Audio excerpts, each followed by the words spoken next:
Hola a todos, hoy vamos a trabajar cómo hacer una bibliografía de un trabajo académico. La mejor forma de hacer una bibliografía en la actualidad es seguir las denominadas normas APA. Las normas APA fueron creadas en el año 1929 por un grupo de investigadores que lo que buscaba era establecer una serie de reglas comunes que siguieran todos para comprenderse en los trabajos académicos que realizara y que les permitiera intercambiar estos trabajos. Entonces, las reglas APA no son las únicas reglas posibles para hacer una bibliografía, pero sí son aquellas que cuentan con más consenso dentro de la comunidad de los investigadores. Por eso se recomienda su utilización. Seguir las normas internacionales de citado nos es útil para hablar todos el mismo idioma, ¿sí? Cuando yo tomo un trabajo de investigación de cualquier lugar del mundo, voy a entender cada uno de los signos que está en la bibliografía, con lo cual eso me va a permitir hablar un lenguaje común con toda una comunidad. Entonces, antes nos familiaricemos con ese lenguaje común y comencemos a hablarlo, más fácil nos va a ser entender los trabajos de los demás y realizar los propios. Entonces, vamos a ver acá cuáles son las principales reglas que nosotros tenemos que tener en cuenta para hacer una bibliografía según las normas APA. La principal regla, la primera que tenemos que entender, es que los trabajos citados van a estar en orden alfabético de acuerdo al apellido del autor. Vamos a comenzar por el último ejemplo, que es el de Stern. Acá, entonces, vamos a poner el nombre del autor en mayúsculas, el apellido del autor en mayúsculas, coma, el nombre del autor. A continuación, entre paréntesis, vamos a poner el año de edición. A continuación, 2 puntos, y vamos a poner el título del trabajo. Por ejemplo, en este caso, este trabajo de Stern es un libro. Entonces, el título del libro es El problema del embarazo en la adolescencia, contribuciones a un debate. El título del libro, entonces, va a ir en cursiva. Ese signo, el ponerlo en cursiva, le va a implicar a quien lo lee que va a saber que aquello que está en cursiva es el título. Luego vamos a poner punto. México, que es la ciudad de edición. 2 puntos, y la editorial, que es el Colegio de México, coma, y la cantidad de páginas totales que tiene ese escrito, ¿sí? Esta no es una estructura caprichosa. Va a servir que para que cualquiera que mire esa bibliografía va a saber que aquello que aparece al comienzo y en mayúsculas es el apellido del autor, que lo que aparece entre paréntesis es el año de edición, que es muy importante, que lo que aparece en cursiva es el título de la publicación y demás. Son toda una serie de signos, por eso hablamos de un lenguaje en común que todos compartimos y que vamos a decodificar cuando nosotros miremos una bibliografía, ¿sí?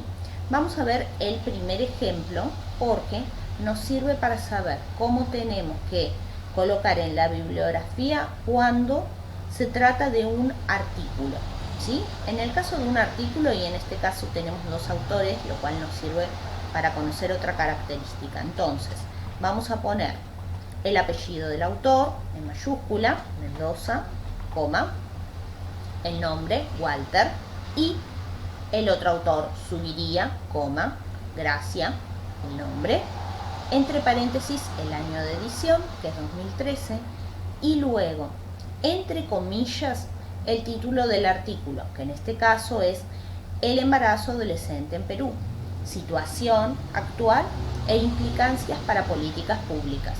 Cerramos las comillas. A continuación vamos a poner la revista o el repositorio donde aparece esto publicado, que en este caso es Revista Peruana de Medicina Experimental y Salud Pública. El nombre entonces de la publicación, al igual que en el caso del libro, va a ir en cursiva. Entonces, las comillas nos van a indicar que se trata de un artículo o de un capítulo de un libro. Y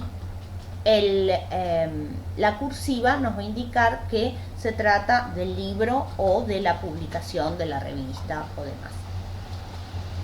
A continuación del título, Revista Peruana de Medicina Experimental y Salud Pública, punto, vamos a colocar volumen 30, número 3, en este caso.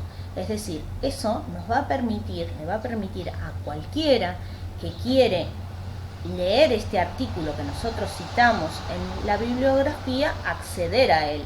Si nosotros no pusiéramos en qué número de la revista se encuentra, nadie podría ir a corroborar si eso que decimos es tal como nosotros lo enunciamos, ¿sí? Por eso es una cuestión de honestidad intelectual, suministrar todos los datos para que cualquiera que quiera ir a leer ese artículo que nosotros citemos lo pueda encontrar. Vamos a ver otro caso que es cómo citar, cómo colocar en nuestra bibliografía una página de internet, que eso también es muy importante. No se coloca solamente el link, sino se ofrecen todos los datos posibles. En este caso, OMS, que es la Organización Mundial de la Salud, sería el autor. Entre paréntesis, el año de edición, 2011. 2 puntos. Entre comillas, el nombre del artículo, prevenir el embarazo precoz y los resultados reproductivos adversos en adolescentes en los países en desarrollo. 2 puntos, las evidencias. Cierra comilla porque termina el nombre del artículo. A continuación, nosotros vamos a pegar el link para que cualquiera que quiera acceder a ese artículo de la Organización Mundial de la Salud pueda hacerlo, ¿sí? Entonces acá vemos 3 ejemplos diferentes. Uno es un artículo de una revista, otro es una página de internet y otro es un libro. Y vemos cómo los 3 tienen la misma técnica de bibliografía, pero con pequeñas diferencias para cada caso. Es muy importante ver que además esta bibliografía se tiene que corresponder con el desarrollo del trabajo. Es decir, nada de lo que nosotros citamos o aludamos en el texto no puede estar en la bibliografía. Y al revés, nada de lo que nosotros pongamos en la bibliografía no tiene que tener referencia en el texto, sino que tiene que haber una correspondencia entre unos y otros, ¿sí? Yo no puedo decir que utilicé en la bibliografía cosas a las que no hago alusión en mi trabajo, ni puedo hacer alusiones a textos en mi trabajo que después no se van a encontrar en la bibliografía. Esto me va a permitir, por ejemplo, que si yo estoy tratando el tema de embarazo adolescente, llego a este texto, voy a la bibliografía y eso me va a abrir un abanico de otros 10, 12 textos más, y a su vez, si cada uno de esos artículos es también académico, va a tener otra bibliografía que me va a llevar a trabajos cada vez más específicos de acuerdo a lo que yo esté buscando, ¿sí? Como un árbol de bibliografía infinita sobre un tema que va generando repositorios importantes de información sobre temas cada vez más específicos.